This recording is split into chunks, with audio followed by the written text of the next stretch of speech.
तमाम जिम्मेदार साथी, आज ये बहुत हर्षोल्लास के साथ 9वें शिविर का शुभारंभ आदरणीय सीओ साहब के करकमलों द्वारा किया गया।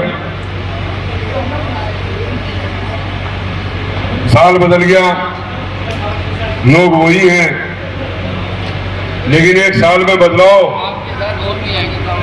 यहाँ जितने लोग पिछले साल थे उनसे कहना चाहता हूँ, एक साल में 365 दिन में कुछ तो बदलाव देखा होगा।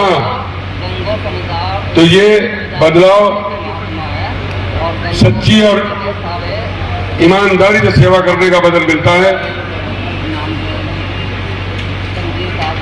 और यहाँ शिव भक्त जितने भी आएंगे, हमारे कांवड़िए, आप सोच के देखो, इस प्रचंड गर्मी में 120, 150 किलोमीटर, 140 किलोमीटर पैदल चल करके आना। हम और आप अपने घर तक यहाँ के पैदल नहीं जा सकते, लेकिन वो लोग अपनी आस्था के समंदर में डूब करके किसी बात की परवाह करे बगैर अपने मंजिल की तरफ बढ़ते हैं। और हम जैसे खादिम अगर थोड़ा सा उनका खैर मकदम कर दें, उनका स्वागत कर दें, उनकी सेवा कर लें, तो परवरदिगार उसका बदल देगा। और ये यहाँ 2 दिन,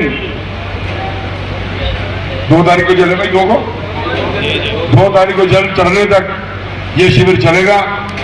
मेरी प्रशासन के अधिकारियों से निवेदन है कि आप लोग ग्राउंड पर रहेंगे, अब से लेके और समाप्ति तक आपसे हाथ जोड़ के निवेदन है, आते जाते हैं थोड़ा सा व्यवस्था नहीं, हमारे साथ जलपान में हिस्सा लेते रहें, ताकि हमारी भी हौसला अफजाई होती रहे। और अपने साथियों से कहना चाहता हूँ, शहर के अंदर अगर कोई कांवड़िया जा रहा है, उसके लिए रास्ता साफ करो, उसके पैर के नीचे कोई कंकर ना आ जाए, चाहे अपने आप झाड़ू लगानी पड़े, उसको साफ करके उसका रास्ता साफ करो, पानी दो। क्योंकि आप जब अपने सफर पर जाते हो, मैं अपने वालों से मुखातिब हूँ, तो आपने देखा होगा वहाँ किस तरीके से वहाँ की आवाम खिदमत करती है। तो आज हमारी भी जिम्मेदारी है कि हमारे भाई अपने धार्मिक सफर पर हैं। और समझने का फेर है, जिसे ये लोग शिवलिंग कहते हैं, हम लोग उसे हजरत असमत कहते हैं। जिसे शिवजी जन स्वर्ग से लेकर के आए थे, उस पत्थर का नाम शिवलिंग है। और दूसरी तरीके से देखो, हजरत आदम अलैहिस्सलाम जिस पत्थर को जन्नत से लेकर आए थे, उसको हजरत असमत कहते हैं। हम उसे चूमते हैं, प्यार करते हैं, उसके प्रतीक सारी दुनिया में लगे हुए हैं। बहुत सारी भ्रांति हैं, बहुत लोग पता नहीं क्या क्या बताते हैं। ये यहाँ बात करने का विषय नहीं है, क्योंकि मैं जो बात कह रहा हूँ कहीं ना कहीं से मुझ पर आएंगी बातें, मैं उसका जवाब दूंगा, उन्हें शरीयत की रोशनी में दूंगा।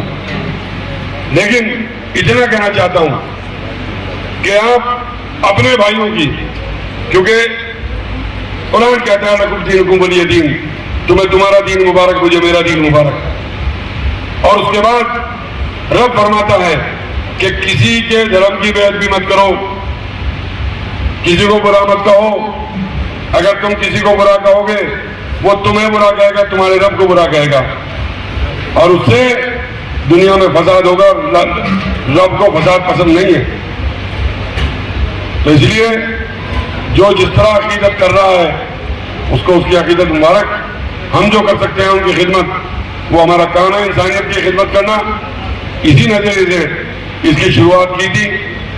और मैं समझता हूँ कि मेरे परिवार में, इस बस्ती में सीओ साहब लगभग 96 साल लगातार नगर पालिका बोर्ड में बैठे वो हो गए, 93 साल। इस योजना पूरी होने के बाद पूरे एक योजना और चलिए 100 साल पूरे। और ये रब का करम है कि जमाना जब भी मुसीबत में डाल देता है, बिगड़ती बात को खुदा ही संभाल लेता है। और ये मेरी बुजुर्गों की दुआओं का असर है, शायद मैं डूबता हूं तो समंदर उछाल देता है। इसलिए एक साल के अंदर सर्वोच्च सदन का मेंबर बन गया ये गंगो, यहीं से शुरुआत की थी, इसी कौशल्या गार्डन से, और देखिए कहाँ पहुंच गए।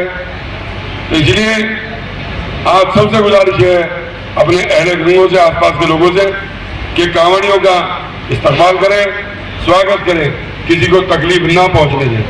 अगर कोई कष्ट में है तो उसका साथ दें। और प्रशासन से भी कहना चाहूंगा कि अगर कहीं कोई छोटी मोटी गलती हो जाए उसको निभाने का काम करें। कोई आपस में ऐसा ना हो, क्योंकि जो देख रहे हैं हमारे यहाँ तो होगा नहीं, निश्चित अपने रब के ऊपर यकीन है कि हमारे यहाँ नहीं होगा, लेकिन जो माहौल चल रहा है कुछ है इस तरह के, उन पर प्रशासन नजर रखे, चाहे वो कोई हो। बहरहाल आप सब आए, आपका बहुत बहुत शुक्रिया, प्रशासनिक अधिकारियों का शुक्रिया। हमारे कोतवाल साहब बहुत सजग हैं, इंस्पेक्टर उमेश सिंह साहब बहुत सजग हैं, 24 घंटे थाने के अंदर अपने खड़े हुए हैं। और मेरा गंगो क्राइम मुक्त है, ये श्रेय मेरे इन दोनों अधिकारियों को जाता है। मैं इसके लिए इनको धन्यवाद देना चाहता हूँ। जय हिंद, जय भारत।